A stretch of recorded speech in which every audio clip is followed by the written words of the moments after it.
굿모닝 사랑하는 성도 여러분, 오늘도 좋은 아침입니다.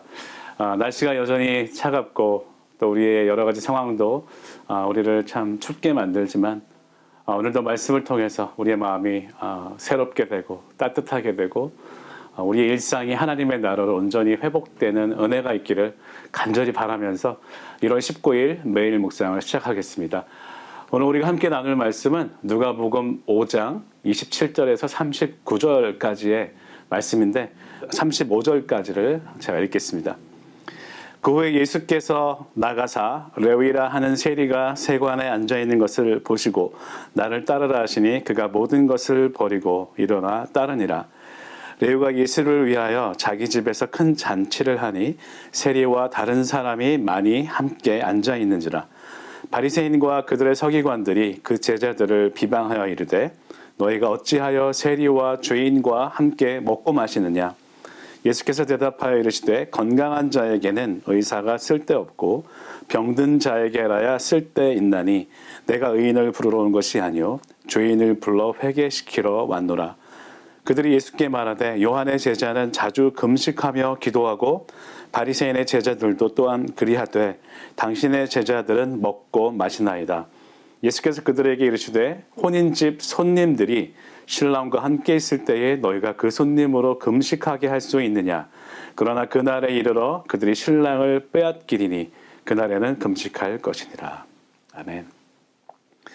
재산이 많아서 남부럽지 않게 사는데 사람들은 별로 좋아하지 않는 부류가 있습니다. 주류 사회에 끼지도 못하고 왠지 떳떳하지 못하고 그래서 피해 의식도 있고 인정받지도 못하는 사람들입니다. 부당하게 이득을 취한 사람들이겠죠. 사람들을 힘으로 제압해서 억울한 사람들을 양산한 불의한 사람들이라고 말할 수 있겠습니다. 그런데 이들도 서로 살아남기 위해서 서로 연대를 합니다. 모여서 의지하고 위로하고 힘이 되어주는 일종의 공동체를 형성을 하고 살아가는 거죠. 예수님 당시에도 그런 사람들이 있었는데 로마 제국의 힘에 의존해서 같은 동족의 혈세를 가로채서 부당한 이득을 취하는 세리들을 백성들은 매국노와 같이 취급했고 상대하려고 하지 않았던 것입니다. 그들은 재물은 가졌을지 몰라도 소외 계층이었던 거죠. 이렇게 미움받던 사람 중에 레위라는 사람이 있었습니다. 그런데 예수님이 뜬금없이 이 세위 레위를 예수님의 제자로 부르십니다. 참 충격스러운 장면입니다. 그런데 더 놀라운 것은 이 매국노로 불리우던 세위 레위가 그 부르심에 모든 것을 버리고 즉시 따른다는 거죠. 하나님의 나라를 기다리는 것은 바리새인이나 서기관들과 같은 종교 지도자만이 아니었습니다. 또 열심당원이나 에센파 같이 하나님의 나라를 고대하는 그런 사람들만 있었던 게 아니라 사람들이 모두 외면하는 사람들, 매국노와 같이 여겨지는 이런 세리들도 하나님의 나라를 고대하고 있었다는 거죠. 그리고 그 중에 레위는 그 하나님의 나라를 위해서 많은 생각과 고민을 하고 있었던 사람이었던 게 분명합니다. 우리의 선입견으로 어떤 사람의 신앙을 섣불리 판단해서는 안 된다는 거죠. 그 세리가 예수님을 위해서 큰 잔치를 벌입니다. 그리고 그 잔치에는 그와 함께 교제하고 있었던 사람들, 즉 같이 소외당하고 있기 때문에 그들 안에서 서로 위로하고 있었던 사람들이 많이 모였겠죠. 아마 평판이 좋지 않은 사람들이었겠습니다. 지금까지 우리가 배운 것처럼 예수님은 소외된 그들을 차별하지 않으시고 그들과 함께 식사를 하십니다. 식사라는 것은 우리가 이제 다 알듯이 서로를 신뢰하고 환대하는 자리였기 때문에 그 잔치는 예수님과 같이 인격과 덕망이 있는 선생님이 소외되고 외면당한 세리들, 죄인들의 무리를 환대했다는 그런 또 상징적인 의미를 가지고 있었던 거죠. 이것을 지켜보던 바리새인들과 서기관들은 제자들을 비방하기 시작했습니다. 왜 그랬을까요? 바리새인들은 온 유대가 하나님의 명령인 율법을 철저히 지키고 회개할 때 그때서야 하나님의 나라가 회복될 것이라고 믿고 있었기 때문이죠. 그런데 오늘도 예수님은 금기되어 있었던 죄인들과의 식사를 하고 계신 걸 그들이 봤으니 참 분개했었겠죠. 저 예수라는 사람을 통해서 혹시 하나님의 나라가 회복될 줄 알았는데 역시 아니겠구나. 이제 그들은 계속해서 예수라는 사람을 압박하여서 그들의 편에서 이제 배제하기 시작했는데 마침 이런 꼬투리를 잡을 만한 일이 또 생기게 된 거죠. 이것을 아시고 예수님은 이렇게 말씀하십니다. 의사는 건강한 사람들을 위해서가 아니라 병든 사람들을 위해서 존재하는 것이다. 내가 여기서 같이 잔치에 참여한 것은 소외된 이들의 삶을 온전히 변화시켜서 회복시키는 것이다. 그들은 이렇게 묻습니다.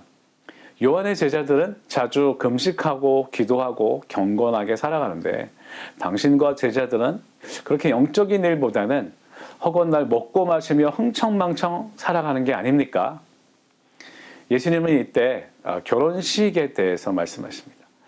기쁜 혼인잔치에 손님들을 금식하게 하는 신랑 신부가 있겠느냐? 차별 없이 서로를 환대하고 서로를 기뻐하는 이곳이야말로 하나님의 나라인데 너희는 지금 그 천국을 누리지 못하고 있구나. 구약에서 보여주는 금식은 하나님의 나라가 아직 임하지 않은 현재를 슬퍼하는 기다림을 뜻하는 단어였습니다. 이제는 메시아를 통해 하나님의 나라가 이렇게 이루어지고 있는 이 혼인잔치의 순간에 금식은 정말 어울리지 않는 것이죠. 그리고 예수님이 이루시려는 환대와 화해와 또 하나됨을 통한 하나님 나라의 방식을 바리새인의 하나님 나라의 방식에 끼워 맞출 수 없다는 의미로 헌옷과 새옷 그리고 묵은 포도주와 새 포도주에 대해서 말씀을 하십니다. 하나님의 나라는 새 포도주, 즉 메시아이신 그리스도를 통해서 전해지는 복음을 따르는 사람이 얻게 될 것이라고 말씀을 하시는 거죠. 새 포도주가 더 맛있는데도 여전히 이전의 방식만을 주장하면서 묵은 포도주 맛을 버리지 못하는 사람은 결국 새 포도주를 영원히 맛볼 수 없게 되는 것이죠. 내가 배운 신앙의 방식이 오랫동안 익숙해졌더라도 우리는 그것이 예수님이 말씀하시는 하나님의 나라의 방식인지를 늘 점검하고 깨달아 가야 하는 작업을 쉬지 않고 해야 합니다. 바리새인들이 그렇게 옳다고 생각하는 율법에 매여서 하나님의 나라를 보지 못하고 있는 것이 혹시 우리들 중에는 없는지요? 그것은 공동체가 하나 되지 못하게 하고 사랑하지 못하게 하고 정죄하고 판단하는 결과를 낳게 되는 것들을 의미합니다. 여러분은 어떤 하나님의 나라를 따르고 있습니까? 함께 공동 기도문을 읽으며 하나님께 올려드리겠습니다. 우리를 새롭게 하시는 주님, 오늘도 내가 가지고 있는 공동체를 하나 되지 못하게 하는 나만의 하나님의 나라, 오만과 존중하지 않음과 배려하지 않음과 하나님을 이루지 못하게 하는 모습을 나에게서 발견하게 하시고 소외된 자들을 향해 천국잔치를 벌이셨던 예수님을 기억하며 내가 초대하고 환대해야 할 사람들이 누구인지를 생각하기를 원합니다. 오늘도 주님의 음성에 귀를 기울이며 주님과 교제할 때 온전한 회복을 이루기 위해서 우리가 무엇을 깨달아야 할지 어떻게 행동으로 옮겨야 할지 가르쳐 주시옵소서. 예수 그리스도의 이름으로 간절히 기도드립니다. 아멘. 오늘도 우리에게 사랑하기 좋은 날, 또 하나님 나라의 회복의 사역에 함께 참여할 수 있는 날을 선물로 주셨습니다. 우리를 사용해 주시는 성령님께 감사하며 오늘도 성도님들의 삶에 짜데카, 샬롬, 토부가 회복되는 하루가 되시길 진심으로 바랍니다. 사랑합니다.